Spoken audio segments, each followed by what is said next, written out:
అనగనగా ఒక శాంతమైన పల్లెటూరులో రాముడు అనే కట్టెలు కొట్టేవాడు ఉండేవాడు. అతను చాలా పేదవాడైనా నిజాయితీతో జీవించేవాడు.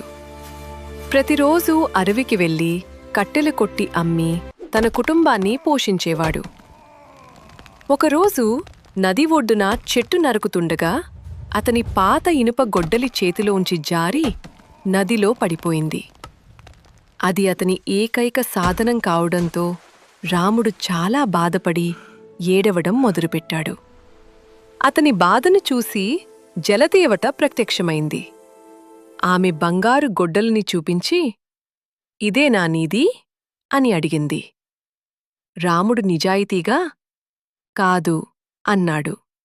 తరువాత ఆమె వెండి గొడ్డలిని చూపినా కూడా అతను, "నాది కాదు" అన్నాడు. చివరికి ఆమె అతని పాత ఇనుప గొడ్డల్ని తీసుకువచ్చింది. రాముడు ఆనందంగా, "ఇదే నా గొడ్డలి" అని చెప్పాడు. అతని నిజాయితీకి మెచ్చిన జలదేవత బంగారు, వెండి గొడ్డళ్లను కూడా బహుమతిగా ఇచ్చింది. ఈ విషయం తెలుసుకున్న అతని పొరుగువాడు లోభంతో అదే విధంగా నటించాడు. అతను తన గొడ్డలిని కావాలనే నదిలో వేసి ఏడవడం మొదలుపెట్టాడు.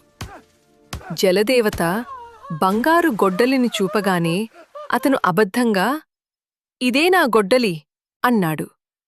వెంటనే దేవత కోపంగా అతని గద్దించి బంగారు గొడ్డలిని తీసుకుని మాయమైపోయింది. అంతేకాక అతని అసలు గొడ్డలిని కూడా ఇవ్వలేదు. చివరకు అతడు ఖాళీ చేతులతోనే తిరిగి వెళ్ళాడు. ఈ కథ మనకు చెబుతున్నది, నిజాయితీ ఎప్పుడూ మనకు మేలు చేస్తుంది, కానీ లోభం మరియు అబద్ధం చివరికి నష్టాన్నే తెస్తాయి.